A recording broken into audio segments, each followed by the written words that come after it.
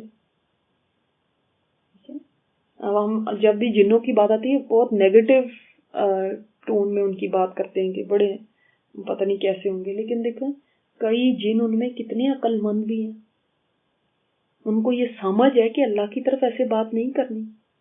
لیکن آج مسلمانوں میں بھی ایسے لوگ ہیں جو اتنے لیجرلی, اتنے بے پرواہی کے ساتھ اللہ کا ذکر کرتے ہیں کہ ڈر لگتا ہے ایک دم کہ ان کو سمجھ بھی ہے یہ کس کا ذکر کر رہے ہیں, ان کو سمجھ بھی ہے یہ کس کی بات کر رہے ہیں, یہ جانتے ہیں اللہ ایسے اور اس نے ایسے کیوں کیا اور اس نے یہ کیوں, یعنی ایسے جیسے کہ آپ اپنے بچے کی بات کر رہے ہیں یا جیسے اور کسی انسان کی بات کر رہے ہیں.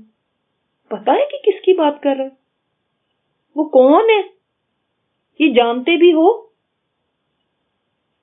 اور اللہ میاں کے پچھواڑے میں جا کے اللہ تعالیٰ کی گائے. کیوں ایسے محاورے بنائے؟ ہمیں شرم نہیں آتی کہ ہم کس کی بات کر رہے ہیں؟ ان محاوروں کو خدا کے لیے اب چھوڑ دیں. جب ہم قرآن کی طرف آ گئے, ایسی کوئی بات ہمارے منہ سے نہیں نکلنی چاہیے جو اللہ تعالیٰ کی شان کے لائق نہیں ہے. کیسے اگر کسی بے وقوف نے ایسے محاورے بنا بھی لیے تھے تو استعمال کرنے والے تو عقل کر لیتے, یا وہ بھی اندھا دھند بس محاورہ ہے ہماری زبان میں تو ہم نے بولے جانا. کیوں؟ کیا ہمارے دل میں کوئی رسپیکٹ نہیں اللہ کی؟ جس کی رسپیکٹ ہوتی ہے ہم کیسے اس کو پکارتے ہیں؟ ہمیں مثلا اپنے والدین کی رسپیکٹ ہے, کیا ہم ان کے بارے میں ایسی بدتمیزی سے بات کرتے ہیں؟ میرا باپ تو ایسا, میرا باپ یہ. اب تو خیر رسپیکٹ ختم ہی ہو چکی ہے, لیکن جو رسپیکٹ جس کی بھی کرتا ہو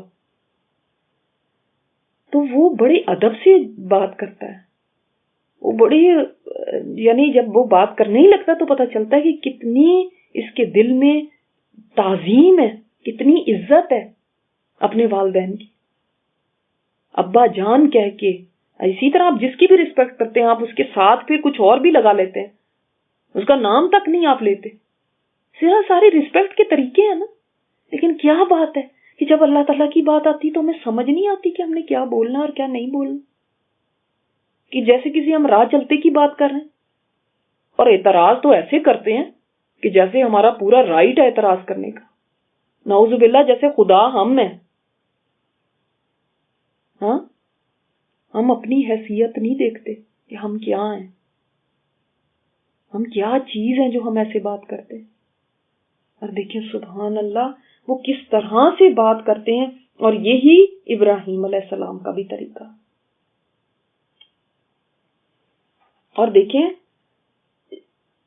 دوسری یہ بات ہے کہ شر جو ہوتا ہے نا, ہم جس چیز کو شر کہتے ہیں, ہم اس کو کوئی ہم خرابی کی یا کوئی ایسی یعنی نقصان کی چیز کو دیکھیں یا کسی کی فوتگی کو دیکھیں تو ہم اس کو شر سمجھتے ہیں, رائٹ؟ انہی چیزوں کو ہم شر کہتے ہیں.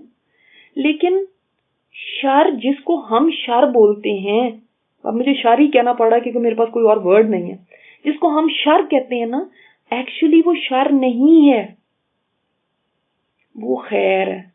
اب یہ کون ہمیں سمجھائے, کیونکہ ہمارے پاس ظاہری نظر ہے. لیکن میں اس کی ایک مثال آپ کو دیتی ہوں, پھر آگے چلتے ہیں.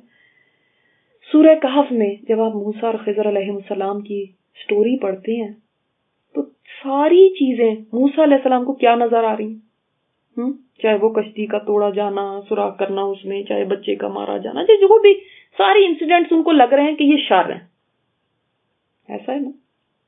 لیکن جب ان کو حقیقت پتہ چلی تو وہ کیا تھی سب چیزیں خیر. اس سے کیا پتہ چلا کہ جو چیز ہمیں نظر آ رہی ہوتی ہے وہ اس وقت ہمیں ہو سکتا ہے کہ لگے کہ یہ شر ہے, چاہے وہ کسی کا مرنا ہی کیوں نہ ہو, ایک بچے کا مرنا ہی کیوں نہ ہو, کسی پیارے کا جانا دنیا سے, یا کوئی بھی ایسی چیز جو ہمیں لگ رہا ہے کہ یہ شر ہے. لیکن جب اس کی حقیقت پتہ چلے گی تو وہ خیر ہے. مگر اس خیر کی حقیقت جاننے کے لیے کیا ضروری تھا, کیا کرنا پڑا موسیٰ علیہ السلام کو, اور ہمیں بھی کیا کرنا چاہیے.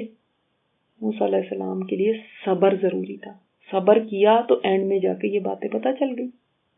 صبر کرنا پڑا نا, مصیبت نہیں پتہ چل رہی تھی. ہمیں بھی اگر یہ جاننا ہے کہ اس میں کیا خیر ہے, پہلے تو ہم خود ڈھونڈنے بیٹھ جاتے ہیں, پھر کچھ ہمیں سمجھ نہیں آتا, کیونکہ ہم ظاہر ہے ہمارے پاس بہت لمیٹڈ سائٹ ہے. ہم صرف ظاہر بالکل جو سامنے چیز ہے پیرنٹ ہے اس کو دیکھ سکتے ہیں.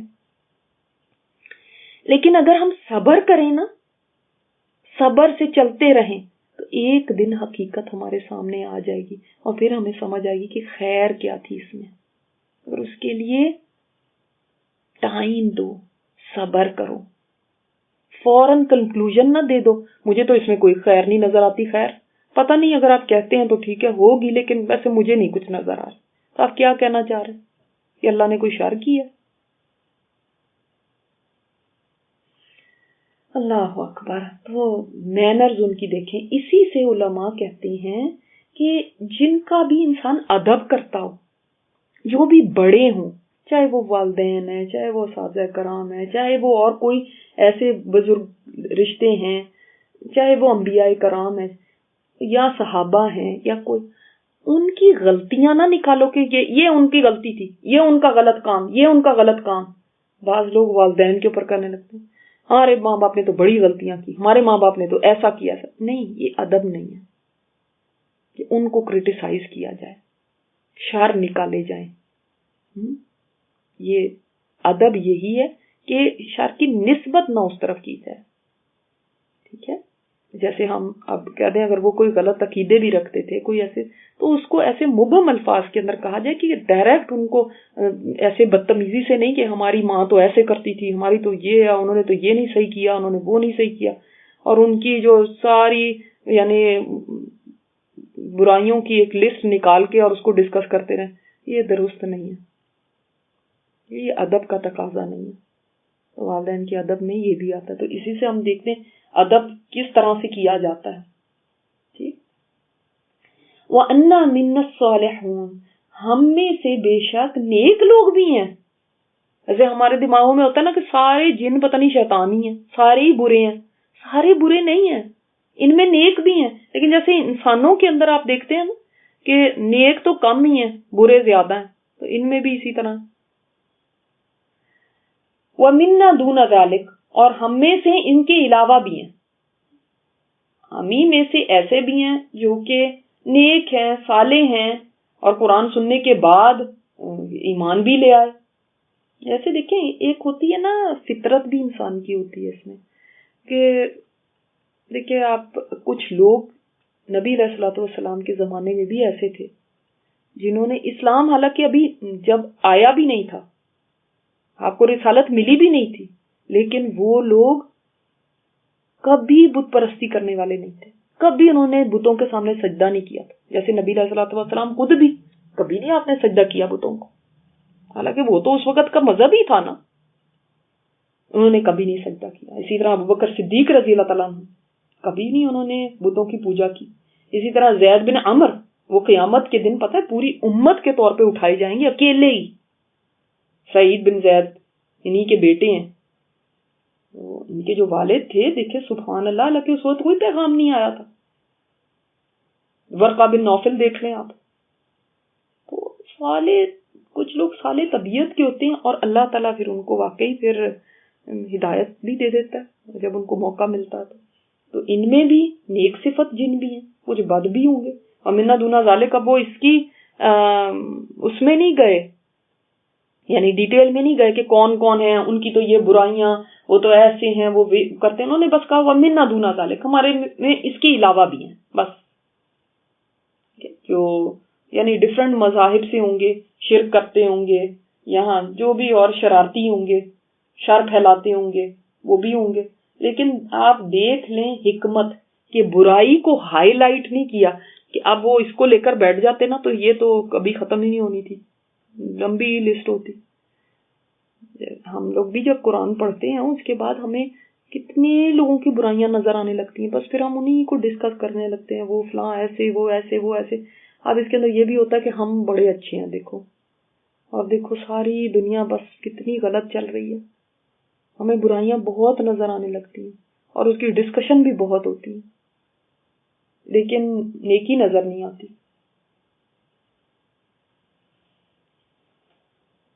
اور یہ بھی نہیں انہوں نے کیا کہ ساروں کو ہی لپیٹ دیں اس میں. انسانوں میں تو یہ ہوتا ہے نا، ہمارے یہاں کے کیا ہوتا ہے، جب بھی کسی کی بات کرنی ہو سبھی کو لپیٹ دیتے ہیں اور کیا کہتے ہیں، سبھی ایسے ہیں بھائی، سبھی ایسے ہیں، سبھی مطلبی ہیں، سبھی چور ہیں، سبھی آج کل بے ایمان ہیں. لیکن ایسا نہیں ہے، ہم اندر سے جانتے ہیں.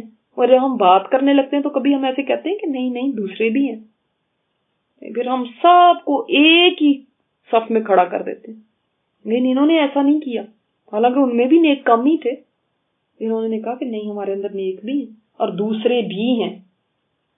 کنّا طرائق قدادا، ہم ہیں طریقوں پر مختلف، یعنی ہمارے بھی کئی مذاہب بھی ہیں، کئی فرقے بھی ہیں، ان میں بھی فرقے ہیں.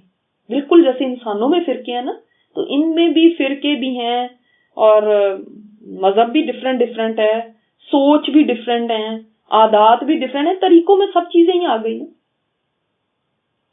سبحانک اللہم و بحمدک، نشہد ان لا الہ الا انت، نستغفرک و نتوب الیک.